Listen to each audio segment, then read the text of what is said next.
सो आपके पास जब स्किल आ जाती है तो आप उस स्किल को कहीं पे भी प्रैक्टिस कर सकते हो. सो आई ऑलवेज़ वांटेड कि मैं थोड़ा सा डिफरेंट साइड पर काम करूँ. मैं थोड़ा sleep paralysis is a condition जिसमें वाइल स्लीपिंग आपका माइंड कॉन्शियस हो जाता है. लाइक आप सो रहे हैं, आपका माइंड जाग गया है, लेकिन आपकी बॉडी स्टिल उसी ख्वाब वाली स्टेट में है.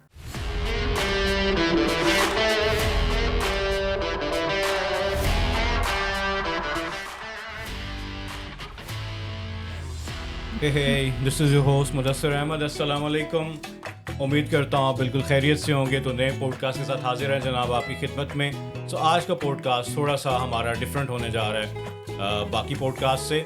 हम इसके ऊपर स्लीप पैरालिसिस के ऊपर बात करेंगे. हमारी बहुत अच्छी एक गेस्ट हैं जो कि अभी रिसेंटली ग्रेड हुई हैं, मनाहिल नासिर साहिबा, NCA से एज अ टेक्सटाइल डिज़ाइनर. तो उन्होंने अपना फाइनल प्रोजेक्ट किया था स्लीप पैरालिसिस के ऊपर. तो आइए हम उनसे बात करते हैं और बाकी की मालूमात हम उनसे लेते हैं. जी अस्सलाम वालेकुम, कैसे हैं? अस्सलाम वालेकुम. मैं बिल्कुल ठीक, आप बताएं. अल्लाह का शुक्र. सो सबसे पहले तो बहुत बहुत आपको मुबारक हो कि यार यू आर इन पोजीशन कि अब आप कह सकती हैं कि आप ग्रेड हो चुकी हैं. Yes, thank you. और थैंक यू NCA से सो ग्रेड मच. होना is not a common thing. It's a well ऐसे ही है. Reputed institute. So Yes. कैसा लग रहा है आपको ग्रेड होके? I am feeling very nice. Nice nice. Yeah so कभी सोचा था इससे पहले कि like when you were in bachelor से पहले कि मैं NCA जाऊंगी? क्या ड्रीम्स थी आपकी? नहीं, मैंने NCA के बारे में उस तरह से सोचा नहीं था कि मुझे NCA में ही जाना है, क्योंकि I belong to a very different background. मैंने साइंस में सारा किया है. मैंने मैट्रिक अपना साइंस में किया है, and then I did ICS in statistics. ICS? Yes. It's very different. Yes. हाँ? So like Nice. वहाँ से एकदम से जंप करके हम्म. यहाँ पर आना, आर्ट्स यूनिवर्सिटी में आना, it was very different for me. तो किस चीज़ ने इंस्पायर किया आपको कि आपने ICS ही छोड़ दिया? I have also done ICS and PCS, लेकिन अच्छा. फिर MIT. लेकिन मुझे भी इंस्पिरेशन थोड़ी सी आर्ट की मिली, लेकिन आपकी क्या इंस्पिरेशन थी? मेरी inspiration, it's a very different मज़े की स्टोरी है. दैट या जब मैं मेरा स्टार्ट हुआ था, ICS जब मेरा स्टार्ट हुआ था, I have done from Lahore college. मैंने लाहौर कॉलेज से किया है अपना ICS. सो वहाँ पर जो मेरी क्लास होती थी, द वेरी फर्स्ट क्लास जो हमारी होती थी, उससे पहले वहाँ पर आई थिंक फ़ाइन आर्ट्स की कोई क्लास होती थी. सो वहाँ पर यूजुअली बोर्ड के ऊपर या वो लोग काम कर रहे होते थे, तो वो चीज़ मुझे बहुत अट्रैक्ट करती थी कि लाइक दिस इज़ समथिंग जो थोड़ा इंटरेस्टिंग है, लाइक बुक से हट के कुछ है. सो वहाँ से मेरा इंटरेस्ट डेवलप हुआ और तभी से ही मैंने स्टार्ट कर दिया था घर वालों को बताना कि नहीं, मैं आर्ट्स में जाऊँगी, मैं आर्ट्स में, because I was a very brilliant student शुरू से. तो मेरे पेरेंट्स, मेरी जो अम्मी हैं, वो चाहती थी कि मैं मेडिकल पढ़ूँ. यस. नॉट अ प्रेशर, लेकिन बस चाहती हाँ, थी. नहीं, नॉट अ प्रेशर. वो तो कभी भी नहीं. लाइक जो भी मेरा डिसीजन था, जो भी मैंने डिसीजन लिया, मेरी family they supported me in every decision. अगर मुझे आर्ट्स करना था, they were happy with arts. Like start में आई वांटेड कि मैं आर्किटेक्चर करूँ. बहुत different. Multi talented sort of person. हाँ. सो मेरे फादर को शौक था, उनको पसंद था. सो आई थॉट कि architecture, I think I can do architecture. लेकिन फिर आई गॉट टू नो कि उसमें बहुत आई थिंक टेक्निकलिटीज़ होती हैं, मैथ्स होता है कुछ, आपको उस तरह से करना पड़ता है. आई डोंट नो, मैंने सुना था, बट इस तरह से है नहीं. बिकॉज जब आप NCA में आपका जो फर्स्ट ईयर होता है, फाउंडेशन ईयर होता है, उसमें आप सब कुछ पढ़ते हैं. आपने आपने ड्राफ्टिंग भी करनी है, आपने डिज़ाइन भी करना है, so that you have an option कि अगर आपको चेंज करना है अपना डिपार्टमेंट तो आप कर सकते हो. बट आर्किटेक्चर फिर मैंने छोड़ दिया. I thought I should stick with design में जाना चाहिए. Okay. So when the first year you knew that कि आपको आगे टेक्सटाइल में जाना है कि यू जस्ट प्रॉब्ली नहीं, क्योंकि अप्लाई तो आपने उसी टाइम पर करना होता है कि आपको क्या करना है. सो मैंने टेक्सटाइल में किया था. आई न्यू कि मुझे डिज़ाइन करना है, मुझे फ़ाइन आर्ट्स नहीं करना, मुझे फिल्म एंड TV नहीं करना, आर्किटेक्चर नहीं करना. मुझे पता था मुझे डिज़ाइन करना है. सो उसकी भी स्टोरी ऐसे है कि मेरी फैमिली में, मेरे घर में मेरी अम्मी जो हैं, वो बहुत ज़्यादा करती हैं इस तरह से, उनको वो एम्ब्रॉयडरीज और ये वो इस तरह की चीज़ें उनको, और उनको ये सारा कुछ मेरी नानी से मिला था। तो मेरी नानी बहुत ज़्यादा लाइक अपने टाइम पे गोटा किनारी करनी है, सारा कुछ करना। वो तो मास्टर थी। ऑब्वियसली उस दौर में तो हर लेडीज़ को आज आपको नहीं लगता कि आजकल की ख्वातीन को आना चाहिए ये? हाँ, आना चाहिए। आई थिंक है भी, लेकिन स्टिल वो एक बात आ जाती है कि इतना पढ़ के भी, इतना कुछ करके भी आपने बस यही, आपने सिलाइयाँ कढ़ाइयाँ करनी है, आपने एक, तो आई थिंक उसमें मॉडर्निज़म बहुत ज़्यादा आ जाता है, आपकी टेक्निक्स डिफरेंट हो जाती हैं, आप यू नो आप अपने according whatever you want to do आप। हाँ, वैसे इस पे सिलाई कढ़ाई करने में कोई हर्ज तो नहीं है। इट्स नथिंग, मतलब बहुत अच्छा है, लाइक कुछ भी कर सकते हो, आपके पास स्किल होता है। हाँ। और देखें, ज़रूरी नहीं है कि आप, अगर आपको आ गया है तो आपने बस टिपिकल ट्रेडिशनल जो एक चलता आ रहा है आपने वही करना है। अगर आपके पास स्किल है तो you can do anything. Okay, so आपने ड्यूरिंग एनसीए कोई सोसाइटीज़ भी ज्वाइन की फॉर फन फॉर? नहीं, मैंने एज सच सोसाइटीज़ ज्वाइन नहीं की थी, बट यू नो शुरू में आपको बस शौक़ होता है, तो मैंने just for the practice I think 1-2 दिन मैंने स्किट्स की थी, फिर एक म्यूज़िकल सोसाइटी नहीं, क्योंकि आई फील लाइक मेरी जैसी पर्सनालिटी है, मैं बहुत इंट्रोवर्ट रहती हूँ, आई can not give very exaggerated expressions, क्योंकि सोसाइटीज़ में जब आप ड्रामा सोसाइटी आप कुछ भी कर रहे हो तो you have to give like very exaggerated expressions, and आपको बहुत ज़्यादा वो उससे निकलना पड़ता है। अच्छा, जो आपका फाइनल ईयर जो है इसका, जो आपने थीसिस पे टॉपिक रखा स्लीप पैरालिसिस के ऊपर, तो ये आपने क्या सोच के रखा, आपने यही टॉपिक क्यों रखा? स्लीप पैरालिसिस इसलिए बिकॉज एक तो इसकी बैक स्टोरी ये है कि थीसिस में टॉपिक रखने से पहले I did my mini thesis on it. मैंने 3rd ईयर में मिनी थीसिस इसके ऊपर किया था। Yes, so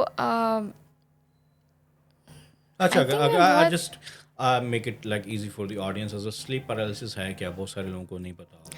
sleep paralysis is a condition जिसमें वाइल स्लीपिंग आपका माइंड कॉन्शियस हो जाता है, लाइक आप सो रहे हैं, आपका माइंड जाग गया है, लेकिन आपकी बॉडी स्टिल उसी ख्वाब वाली स्टेट में है। लेकिन माइंड जागा हुआ है, आपका माइंड जागा हुआ है, like you are aware of your surroundings, कि आपके आसपास क्या हो रहा है। It's like a disturbance in your sleep cycle, because usually जब आप सो रहे होते हो आपको बहुत जब गहरे ख्वाब आ रहे होते हैं, उस टाइम पर आपकी बॉडी, एक नेचुरल मैकेनिज़्म होता है कि आपकी बॉडी उस टाइम पे एक पैरालिसिस स्टेट में होती है, to stop you from acting out those dreams, right. आप पता नहीं ख्वाब में कहाँ पर होते हो, आप क्या कुछ कर रहे होते हो, तो वो एक जो पैरालिसिस है वो मैकेनिज़्म प्रोटेक्टिव मैकेनिज़्म है आपकी बॉडी का, वो होता है उस टाइम पर। बट उसमें एक डिस्टर्बेंस आती है कि आप उस स्टेट से आप जाग जाते हैं, आपका दिमाग कॉन्शियस हो जाता है, लेकिन आपकी बॉडी उसी स्टेट में होती है, स्लीप स्टेट में रह जाती है। सो दैट उस टाइम पे आपको बहुत विविड हैलुसिनेशंस हो रही होती हैं, वही जो ख्वाब में आपके चल रहा होता है वो प्रॉबेबली आपके सामने, आपकी आँख खुल जाती है अगर, आपके सामने आ जाता है, आप उस टाइम पे जो सोच रहे होते हो वो आपको नज़र आना शुरू हो जाता है। अच्छा, वैसे मेरे साथ भी होता था इन माई चाइल्डहुड, तो रात को अचानक मेरी आँख खुल जानी तो मुझे फील होना जैसे जो बल्ब्स हैं या ग्लोब्स हैं, दे आर लाइक स्कल्स हैं जैसे वो, और कोई मुझे देख रहा है, या कहीं से कोई कुछ मोर बना हुआ है या आ रहा है, कोई बिल्ली बनी हुई है, या कोई कुछ भी आप जो देख के सोए होते हैं। तो आपके साथ होता था ये? हाँ, इस तरह होता था, बिकॉज स्लीप पैरालिसिस में या तो समटाइम्स आपकी आँख खुल जाती है, समटाइम्स आपको कुछ नज़र नहीं आ रहा होता, आपको सिर्फ ऑडिटरी हैलुसिनेशंस हो रही होती हैं, आपकी आँख भी नहीं खुली होती, आपका कोई ख्वाब भी नहीं चल रहा होता, आपको सिर्फ हैलुसिनेशंस हो रही होती हैं, आपको खौफ आ रहा होता है कि आपके आसपास कुछ है, लाइक समथिंग्स देयर जो वहाँ पे नहीं होना चाहिए। बट कुछ ख्वाब होते हैं जो स्टोरी लाइक ड्रीम्स आपके चल रहे होते हैं, और फिर उसमें आपको पैरालिसिस हो जाता है, और फिर उसी ख्वाब में आपको वो वाली स्टेट आपकी शुरू हो जाती है, आपको पता चल जाता है कि मैं ख्वाब में हूँ लेकिन I can not move, like you try so hard to come out of it लेकिन you can not. So like I have personally experienced this condition for a very long time. I think मैंने for a month and half इस condition को experience किया था. And at that time I didn't know कि ये actually है क्या. I was in my college तब. मेरे कॉलेज की छुट्टियां चल रही थी. सो उन्हीं छुट्टियों में I started experiencing sleep paralysis. और फिर Aahista Aahista I started researching about it उसी टाइम पे ही. और अपने नाज़रीन को ये भी बताते चलें कि सॉरी अगर आपको बैकग्राउंड में कोई गाने शाने नज़र आ रहे हो या सुन रहे हो तो देयर इज़ प्रॉब्ली LGS का कोई साथ वाली बिल्डिंग में कोई उनका फेयरवेल हो रहा है. So you can enjoy it as a background music please. हम लोग इसका कुछ नहीं कर सकते. So and one more thing कि ये जो हम पॉडकास्ट कर रहे हैं इट्स इन बुक स्टूडियो ना. बुक स्टूडियो के एफर्ट्स को बहुत सलाम कि उन्होंने हमें स्पेस दी. It's the you can say library belongs to Mouthful restaurant. और बुक स्टूडियो पे यहाँ पर बहुत सारे इवेंट्स होते हैं, बहुत सारी सोसाइटी के लिए काम कर रहे हैं. So well done book studio. इसी तरह आप जारी रखें और आपकी काविशें इंशाल्लाह आने वाली नस्लें याद रखेंगी. स्पेशली हम यंगस्टर्स को याद रखेंगे जो हम इस स्पेस को यूज़ करते हैं.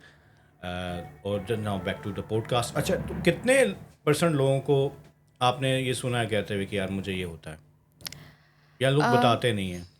नहीं, हाँ, एक ये भी बात है कि लोग प्रॉबेबली इसको बहुत ज़्यादा बताते नहीं हैं बिकॉज़ यू नो हम जिस सोसाइटी में रह रहे हैं वहाँ पर इस तरह की चीज़ों को बहुत ओपनली आई थिंक डिस्कस भी नहीं किया जाता कि आपको शायद कोई मेंटल डिसऑर्डर है, आपको कोई मसला है, आपको कोई साइकोलॉजिकल मसला है. अच्छा, मैं एक बात बताऊँ यहाँ पे. जब बड़ी ईद आती थी ना हमारे, तो मेरी ना वालदा मुझे ना जब मेरा बचपन था मुझे ना दूध में ना नींद की गोली दे देती थी क्योंकि मैं रात में बहुत तंग करता था. हाँ, बड़ी ईद पर मुझे ना वो सारा दिन हमने बकरों में खेलना वगैरह. तो उनके डिफरेंट कलर्स होते हैं. तो मैं उस टाइम कोयटा में रहता था. तो उस टाइम पे अक्सर जो बड़ी ईद थी ना हमारी वो सर्दियों में आई उस टाइम पे. तो अब कंबल लिए उन्हें सारों ने. तो आई वाज इन 2, 3, 4 क्लास नाउ. तो मुझे रात को ऐसे लगना कि जैसे मैं बकरे और ये मेरे साथ वाला जो कंबल है भी बकरा है और ये भी बकरा है. तो उन्होंने जब थोड़ा सा हिलना ना तो मुझे लगना कि like they are attacking on me. So मैं वहाँ से दौड़ता था और नींद में मैं दौड़ लगा देता था ना. और मुझे याद है मेरा भाई मुझे पकड़ के दोबारा बेड पे फेंक रहा है, किधर जा रहा है. और मैं लोगों के ऊपर से छलांगे लगाता हुआ जा रहा होता था. एक दफ़ा मुझे याद पड़ा. लेकिन सुबह मुझे मेरी वालदा बताती थी कि यार तुम ना सारी रात तुमने बहुत तंग किया. मैंने कहा मुझे तो पता ही नहीं है कब मैंने तंग किया. तो that's a state of mind. हाँ, इसमें आपको हेलुसिनेशंस हो रही होती हैं. एग्जैक्टली, आपको हेलुसिनेशंस हो रही होती हैं. बट अच्छा, आपने इसको अपने आर्ट के थ्रू किस तरह से प्रोटेक्ट किया? मैंने अपने आर्ट के through because you know textile के बारे में आई थिंक यही स्टीरियोटाइप्स हैं कि, और मुझे ख़ुद ये लगता था कि टेक्सटाइल, अगर मैं टेक्सटाइल कर रही हूँ तो I have to design clothes, मुझे कपड़े डिज़ाइन करने हैं लाइक. और सबको आई थिंक यही लगता है. आई थिंक मोस्टली है भी ऐसे ही. आप यू नो टेक्सटाइल डिज़ाइन आपने किया है तो आपको इंडस्ट्री में काम करना है, ऑब्वियसली आपको इसी तरह काम करना है. इवन जब मेरा सेकेंड ईयर स्टार्ट हुआ था, जब मैंने टेक्सटाइल प्रैक्टिस करना शुरू किया था, तो उस टाइम पे मैं काफ़ी डबल माइंडेड भी हो गई थी कि I don't want continue textile because ये तो बहुत ट्रेडिशनल काम है, मुझे ये काम नहीं करना. सो मैं उसको चेंज भी करना चाहती थी कि मुझे ये काम नहीं करना बिकॉज़ आई थॉट टेक्सटाइल में तो आपको प्रॉपरली यू नो जैसे फैशन डिज़ाइनिंग होती है, जैसे साड़ियाँ डिज़ाइन हो रही हैं. एग्जैक्टली. तो मुझे उसका शौक भी था उस टाइम पर. तो आई थॉट कि टेक्सटाइल तो यही है. But then I got to know कि नहीं, textile is about designing any surface. You know आपके पास एक स्किल आ जाती है. टेक्सटाइल की टेक्निक्स डिफरेंट हैं, एम्ब्रॉयडरीज़ हैं, डिफरेंट चीज़ें हैं. सो आपके पास जब स्किल आ जाती है तो आप उस स्किल को कहीं पे भी प्रैक्टिस कर सकते हो. सो आई ऑलवेज़ वांटेड कि मैं थोड़ा सा डिफरेंट साइड पर काम करूँ, मैं थोड़ा अनकन्वेंशनल काम करूँ टेक्सटाइल में ही रहते हुए. सो जब हमारा मिनी थीसिस हुआ था वहाँ पर वी गॉट द फ्रीडम कि आपको कोई भी टॉपिक सेलेक्ट करना है, बट टॉपिक में आपकी पर्सनल एसोसिएशन होना ज़रूरी है. So it was very difficult for me कि मैं क्या चीज़ मैं लेकर आऊँ, यू नो ऐसे आपकी एसोसिएशन किस चीज़ के साथ है. सो आपके इंटरेस्ट भी बहुत ज़्यादा मैटर करते हैं. मेरे इंटरेस्ट बहुत ज़्यादा डार्क साइड पर, you know serial killer documentaries देखना, यस, और मूवीज़ इस तरह की देखना, तजस्सुस होता है हाँ, जिसमें. बहुत ज़्यादा. तो मैंने ऐसे ही रैंडमली डिस्कस कर लिया कि this is the condition which I use to experience. So मेरी एक बहुत अच्छी टीचर हैं हमारी, उन्होंने हमें मटेरियल्स एंड मेथड्स में हमें बहुत हेल्प आउट किया है. वो हमारी इंचार्ज होती थी. अच्छा. सो उनके साथ मैंने डिस्कस किया था एंड शी सजेस्टेड मी कि you should go with this topic. Like उन्होंने मुझे उस पर इंकरेज किया था कि that's something which you can do. So I thought कि इस तरह का टॉपिक है because it's a very dark topic, you know. आप उसमें बहुत कुछ जैसे डिज़ाइन में होता है वेरी हैप्पी कलर्स और ये वो, आप उस तरह से नहीं कर सकते. सो आई थॉट कि मुझे थोड़ा स्कल्पचरल फॉर्म्स में काम करना है. मुझे थोड़ा I've seen your work. मुझे लगा कि थोड़ा स्कल्पचर एलिमेंट बहुत इसमें एग्जैक्टली. सो वो वहाँ से ही मैंने स्टार्ट किया था. I started working on my visuals. मैंने अपने विजुअल्स को ड्रॉ किया इन माई मिनी थीसिस ही. लेकिन उस टाइम पे यू नो आपके पास टाइम बहुत कम होता है. आपने बस quickly you have to do something, तो आपने बस अच्छा, इसमें अगर हम करें कि लोगों को इस चीज़ के बारे में, जैसे कुछ लोग होते हैं ना, उनको अगर कोई इस तरह की प्रॉब्लम आइडेंटिफाई हो तो लोग समझते हैं ये पागल हो गया, इसको चीज़ें नज़र आ रही है, बट इट्स टोटली नॉर्मल कि अगर आपको सोते वक्त कोई आपका माइंड जाग जाए और आप ऐसे हो. हाँ, I think it's very normal क्योंकि अगर आप थोड़ी सी उसके बारे में रिसर्च भी करें तो sleep paralysis is not a disorder. हाँ, it's not a disorder, but yes if you have any underlying condition, आपको कोई आपको वैसी कोई अंडरलाइंग स्लीप डिसऑर्डर है, यू नो नार्कोलेप्सी होती है लोगों को, इंसोम्निया होता है, सो लाइक बहुत जो कोई मेजर स्लीप डिसऑर्डर्स अगर आप उससे कोई गुज़र रहे हैं तो उसमें as a symptom sleep paralysis आ सकता है. एज अ सिम्टम आप उसको एक्सपीरियंस कर सकते हो. बट यूजुअली हर बंदा अपनी लाइफ में 1-2 दफ़ा स्लीप पैरालिसिस एक्सपीरियंस करता है और कोई बहुत टेरिफाइंग एक्सपीरियंस नहीं होता. लेकिन जो लोग बहुत उसको ऑन नाइटली बेसिस एक्सपीरियंस करते हैं, सो उनके लिए उनको आई थिंक टेस्ट करवाना चाहिए, चेक करवाना इलाज चाहिए. भी है इसका? नहीं, आज सच इसका कोई इलाज नहीं है वो अभी तक कोई आया नहीं है. पर अगर हैं भी, क्योंकि जितनी मैंने इसके ऊपर रिसर्च की है, कुछ जो यू नो इंटरनेशनल हॉस्पिटल्स हैं बाहर के मुल्कों में, यूएस में, वहाँ पर there is sleep study. I think उसमें ऐसे होता है कि आपको फॉर अ नाइट और 2 आई थिंक आपको हॉस्पिटल में स्टे करना पड़ता है. वहाँ पे फिर दे टेस्ट योर हार्ट बीट और आपका हार्ट रेट, आपका जो ब्रीदिंग होता है, हाँ, वो सारा वो टेस्ट करते हैं. बट आई थिंक लोग भी उसको इतना ज़्यादा नहीं कंसिडर करते कि नहीं ये बहुत मसला है, इससे आपको बहुत आपके कोई डेली रूटीन में आपको कोई प्रॉब्लम आ रही है. तो आई थिंक इस तरह का कोई. अच्छा, वैसे एक बात है, एक एलिमेंट होता है, लोग चलते में सोते में चलना शुरू कर देते हैं. It's a similar thing. नहीं, जो ऐसे करके दिखाते थे ना बचपन में चल रहा है. हाँ, नहीं, इट्स वेरी डिफरेंट क्योंकि स्लीप पैरालिसिस में अगर आपके सामने कोई बंदा सो रहा है और उसको ये कंडीशन हो रही है तो आपको नहीं पता चलेगा, बिकॉज़ उसके अंदर जो कुछ चल रहा है, वो जितना मतलब वो पैनिक कर रहा है, वो चीख रहा है, वो कुछ भी कर रहा है, आपको कुछ पता नहीं चलेगा. वो बहुत नॉर्मली वो सोया हुआ है बंदा, बट येस जब वो स्टेट से जाग जाएगा तो उसको पता चलेगा कि आई वॉज शाउटिंग या मैं बहुत पैनिक कर रहा था. बट आसपास लोगों को नहीं पता. और जो लोग सोते हुए चलना शुरू हो जाते हैं, या नाइट टेरर्स होते हैं कुछ लोगों को जो ख्वाब में जो बोलना शुरू हो जाते हैं, चीखना शुरू हो जाते हैं, दैट्स वेरी डिफरेंट. उसमें आप एक्चुअली एक्ट आउट कर रहे होते अपने ड्रीम्स को. लेकिन इसमें बहुत लाइक नो वन नोज़ कि what's happening in your mind. तो इसलिए भी प्रॉबेबली ये बहुत ज़्यादा आप कह सकते हैं कि लोगों को इतना नहीं होगा. वन क्वेश्चन कि आपको क्या लगता है कि आपकी जो लाइफ है ज़्यादातर वो मिस्टीरियस सॉर्ट ऑफ है, डार्क साइड पे ज़्यादा है, लाइक यू कैन से, क्योंकि आपके पास इन्फॉर्मेशन है किसी के पास नहीं होती, वो इतना ज़्यादा बात कोई नहीं करता है इसके ऊपर. हाँ, नहीं, एक्चुअली यू नो जब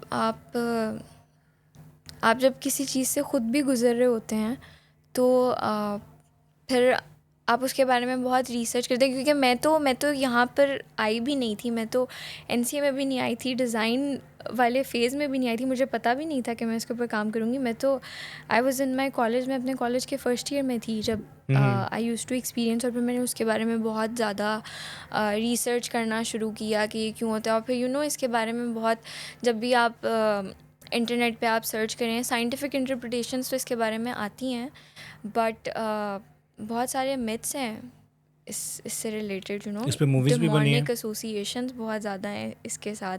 कोई मूवीज वगैरह बनी है इस पे? मूवीज़ वगैरह on sleep paralysis I think मैंने कोई मूवी एज सच नहीं देखी, बट जो इससे थोड़ा बहुत रिलेट कर सकती है, दैट्स इंसिडियस. आई थिंक उसमें कुछ इस तरह के, इंसिडियस के खैर चैप्टर्स बहुत ज़्यादा हैं तो you get confused a lot, लेकिन उसमें कुछ इसी तरह का है. Also there is an artist Nicolas Bruno. Okay, yes. So जब मैंने अपना काम स्टार्ट करना था तो मैंने उनके बारे में बहुत रिसर्च की थी, बिकॉज़ वो ही इज़ अ फोटोग्राफ़र, और वो अपने पर्सनल एक्सपीरियंसेस को, अपने पर्सनल विजुअल्स को डिपिक्ट करते हैं थ्रू फोटोग्राफी. और वो लाइक उनका काम बहुत मज़े का है, बहुत अच्छा काम है उनका. एंड यस, उन्होंने अपनी एक शॉर्ट फिल्म बनाई ऑन स्लीप पैरालिसिस.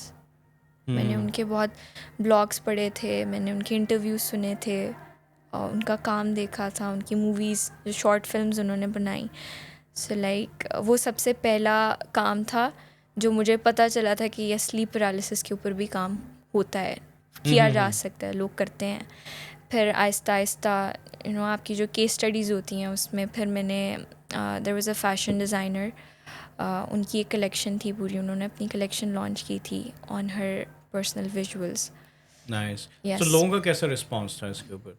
लोगों का रिस्पांस बहुत अच्छा था, मतलब surprisingly it was very nice, because बहुत रिस्की सा टॉपिक मुझे लगता है, मेरा टॉपिक बड़ा रिस्की सा था, क्योंकि ओवरऑल जो डिज़ाइन डोमेन में जो काम हो रहा होता है वो ऐसे नहीं होता.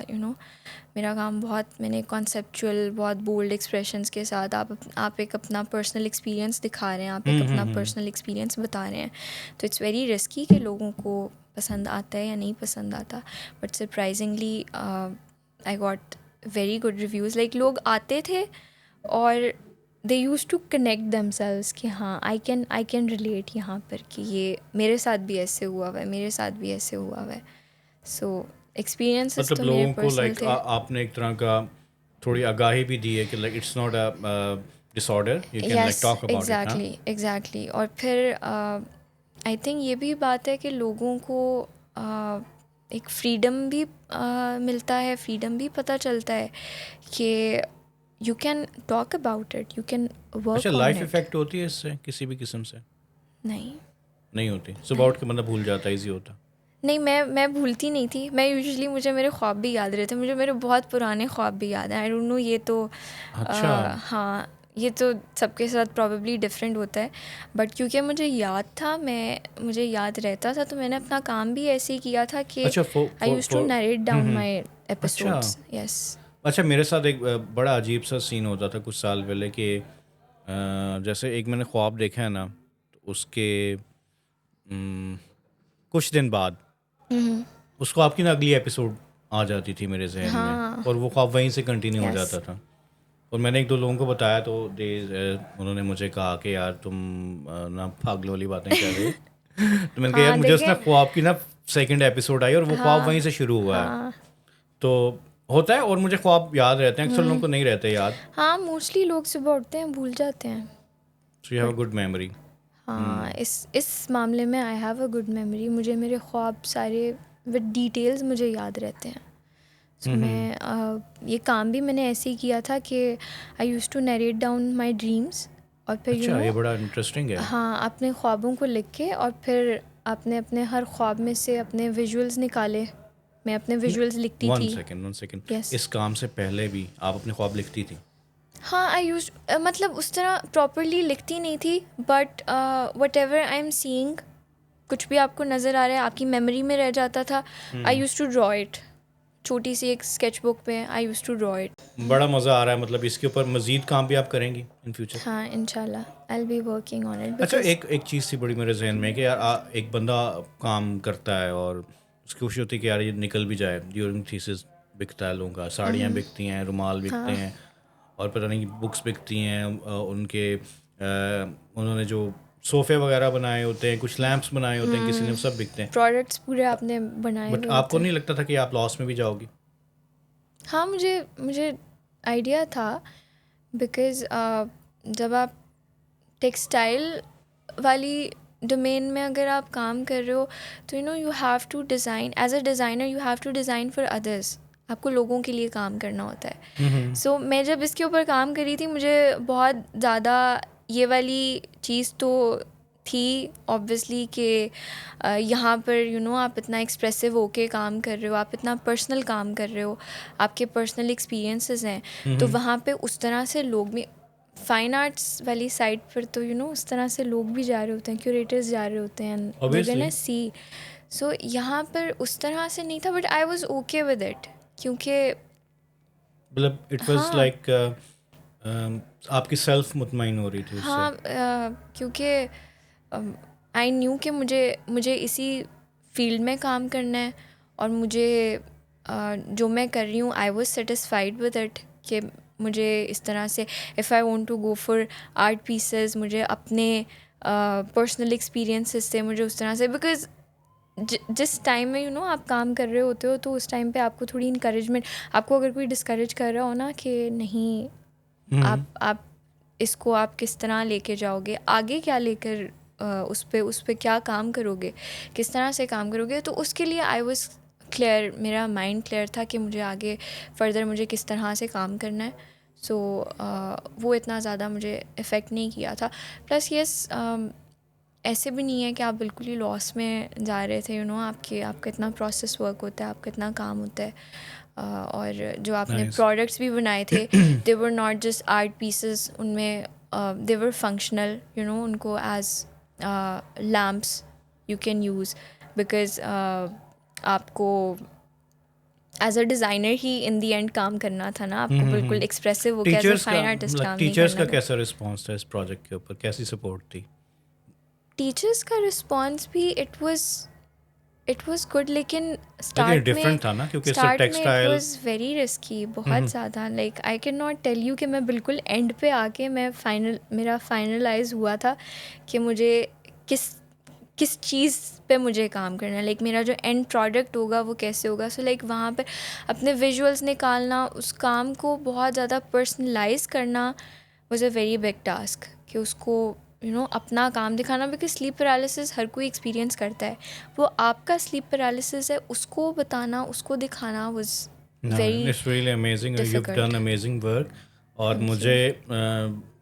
मुझे भी देखो पहली बार थोड़ी सी मिली कि यार मैं भी अपना शेयर कर सकूं. ओके, सो फ्यूचर के आपके क्या प्लान्स हैं? इसके बाद आप इसी फील्ड में जाएंगे या we will go to like mix sort of things, paintings भी करेंगी, मिक्स मीडिया भी करेंगी, ये भी करेंगी? नहीं ऑब्वियसली जो आप ख़ुद काम कर रहे होते हो उसको तो आप कंटिन्यू रखते हो, तो मैं उसको तो साथ साथ करूँगी. लाइक एज एन आर्टिस्ट तो मैं काम करूँगी बिकॉज़ पर्सनली आई प्रेफर कि मैं ख़ुद सारा काम करूँ. हाथ से जो आप सारा करते हो ना, इंट्रिकेसी जो आपके हाथ की इंट्रिकेसी होती है वो उस तरह से नहीं आ सकती है. I am not a very digital काम में इंटरेस्टेड होना, मैं उस तरह से नहीं करती. लेकिन स्टिल मार्केट एक्सपीरियंस बहुत ज़रूरी होता है, इंडस्ट्री एक्सपीरियंस बहुत ज़रूरी होता है, वो आपको गेन करना चाहिए और वो आई विल इंशाल्लाह. और वो हो भी रहा है, चल भी रहा है. बट मैं ख़ुद जो काम करती हूँ उसको आई कंटिन्यू, वो तो वैसे ही रहेगा. इसके अलावा भी लाइक इफ जो फाइन आर्ट्स एग्जीबिशंस होती हैं यू कैन आल्सो अपना काम लगा सकती हैं. Exactly, I have seen your work, like बहुत ज़बरदस्त स्किल है. और मुझे कभी कन्फ्यूजन ये हो रही थी कि यार ये फाइन आर्टिस्ट क्यों नहीं बनी. हाँ ये कहा किसी ने पहले भी बहुत ज़्यादा. लाइक जब लोग आते थे देखते थे तो मुझे बहुत लोगों ने ये बोला है कि ये बहुत फाइन आर्टिस्ट वर्क है. आपका, मतलब आपने, क्योंकि फ़ाइन आर्टिस्ट को फ्रीडम होता है टू एक्सप्रेस देमसेल्व्स, और मैंने अपने काम में ख़ुद को बहुत ज़्यादा एक्सप्रेस किया हुआ था, अपने इमोशंस को, अपनी फीलिंग्स को बहुत ज़्यादा एक्सप्रेस किया हुआ था. सो लाइक बहुत ज़्यादा सुनने को मिला था.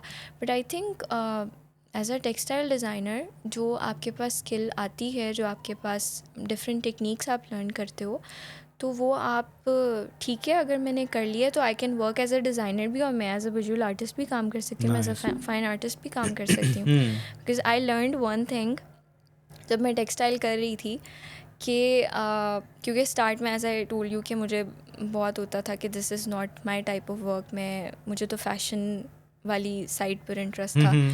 सो आई गॉट टू नो कि if I am doing textile तो मैं फ़ैशन कर सकती हूँ. अगर मैंने टेक्सटाइल कर लिया है तो फैशन भी मैं कर सकती हूँ, because I know the skill, I know how to do it. You know, textile is the main thing. Textile is about designing a surface. ठीक है, उसके बाद आप फैशन भी आप कर सकते हो, आप सीख सकते हो, बट फैशन करके आप टेक्सटाइल नहीं कर सकते थे. फैशन करके you can not go for textile, क्योंकि वो एक बिल्कुल डिफरेंट चीज़ है. फैशन में आप सिर्फ you are learning about drapes, और प्रॉपरली आपने अपने कपड़ों को ड्रेप कैसे करना है, वो आपको एक ऑलरेडी फैब्रिक मिला हुआ है, आपको एक सरफेस मिली हुई है, आपने उसको डिज़ाइन करना है. बट टेक्सटाइल में you are gonna design the surface भी, और फिर फर्दर आपको उसके ऊपर जो काम करना है आप वो भी कर सकते हो. So I think as a textile designer मैं फाइन आर्टिस्ट की तरह भी काम कर सकती हूँ. It can be like open to everything. अच्छा, नए बच्चों को जो कि आना चाहते हैं इस इंडस्ट्री में, क्या आप इस पॉडकास्ट का आखिरी सवाल है, उनको आप क्या पैगाम देना चाहती हैं जो भी पढ़ रहे हैं, लाइक इन मैट्रिक कर रहे हैं या फर्स्ट ईयर सेकेंड ईयर में हैं? आई वुड से कि डोंट थिंक कि आर्ट्स जो है वो लाइक बच्चों का काम नहीं है, क्योंकि हमारी सोसाइटी के स्टीरियोटाइप्स हैं ये कि जो साइंस पढ़ रहा है. इवन मेरी बहन है, शी इज़ डूइंग साइंस, और उसके प्लान है आगे इंशाल्लाह मेडिकल के. तो आई होप सो वो मेडिकल करे, बिकॉज उसका इंटरेस्ट है, वो कर सकती है तो वो करे. बट आई वुड से कि सोसाइटी के प्रेशर में रह के you should not just stick to कि आपको यही करना है, आपको साइंस ही पढ़ना है, बिकॉज दैट्स समथिंग जो लोग अंडरस्टैंड करेंगे कि हाँ ये इंटेलिजेंट है, ये ब्रिलियंट है. आर्ट्स में it's all about your mind. Art में आपको ज़्यादा मेहनत करनी पड़ती कंसेप्चुअली. यस, आपको आपका माइंड क्रिएटिव होना ज़रूरी है, और फिर आपको बस अपनी ऑब्जर्वेशन स्ट्रॉन्ग रखनी पड़ती है. I think as an artist आप अब बहुत कुछ लर्न करते हो, आप अपने बारे में, अपनी पर्सनालिटी के बारे में आप बहुत कुछ लर्न करते हो. आप खुद को बहुत ग्रूम कर सकते हो. नाइस. तो मतलब सोसाइटी का प्रेशर नहीं लेना आप लोगों ने. सोसाइटी का प्रेशर नहीं सुन लें दोबारा, सोसाइटी का प्रेशर नहीं लेना, और जो आपका दिल करता है आप वो करें, और वो काम अच्छा होना चाहिए, उसमें एक्सेल करें. क्योंकि सारे लोग अगर डॉक्टर बन भी जाएं तो इतनी जॉब्स कौन देगा डॉक्टर्स को. और अगर सारे आर्टिस्ट बन जाए तो दैट्स वाई ऐसा डिवीजन जो कि अल्लाह मियां ने खुद ही आपके दिमाग में डाली होती है कि उसका जहन उस तरफ चला जाता है. So arts it's like not a small thing, और you can say it's not a easy thing कि आप समझें कि यार आर्ट वाला तो बस मेहनत नहीं करता है, ऐसे थोड़ा सा ब्रश मार के बना देता है, और जो साइंस वाला है उससे इतनी दवाइयों के नाम याद करने पड़ते हैं. मेरे ख्याल से ये सेम यही है चीज़ नहीं. आर्ट भी बहुत मुश्किल है बनाना, अपने आप को एक्सप्रेस करना, और फाइन लेवल तक जाना. आम तो आर्ट हर बंदा बना सकता है, बट फाइन लेवल तक जाना और एक लेवल को अचीव करना. सो बहुत शुक्रिया, आपसे बात करके बहुत अच्छा लगा. और अगर आपको स्लीप पैरालिसिस है तो प्लीज़ इसको नॉर्मल लीजिए, एंजॉय कीजिए, लिखिए, और सुबह उठकर देखिए कि आप क्या क्या सोच रहे थे रात को. उसको ड्रॉ करें.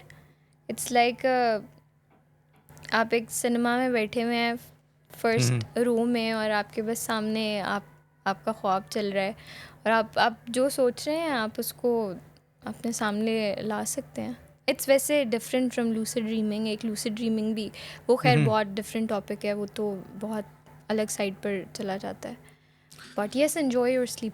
बस एंजॉय. तो हम यहाँ पर ही अपना पॉडकास्ट बंद करते हैं, और आखिरी मैसेज के साथ कि अगर आप पाकिस्तान के लिए कुछ भी अच्छा कर रहे हैं और आपको अपने मुल्क से प्यार है तो आप मुझसे कांटेक्ट कर सकते हैं, क्योंकि सारे पॉडकास्ट उन्हीं के लिए हैं जो अपने मुल्क के लिए काम कर रहे हैं, मुल्क के रोशन मुस्तकबिल के लिए काम कर रहे हैं. और हमारे यंगस्टर्स हैं, I have a lot of like मुझे उन पर बिलीफ है कि they can change this country, और हम पहले से बहुत बेहतर काम कर रहे हैं और हम लोगों ने ही इसको बदलना है। और ये माशाल्लाह ये मनाहिल जैसी जो यंगस्टर्स हैं इन्होंने ही बदलना है इंशाल्लाह। सो अपने होस्ट मुदस्सिर अहमद को इजाज़त दीजिए और अपनी दुआओं में याद रखिए, और हम अगले पॉडकास्ट में आपसे मिलेंगे एक नए टॉपिक के साथ। सो अल्लाह हाफिज़ एंड अस्सलाम वालेकुम एंड अस्सलाम वालेकुम पाकिस्तान।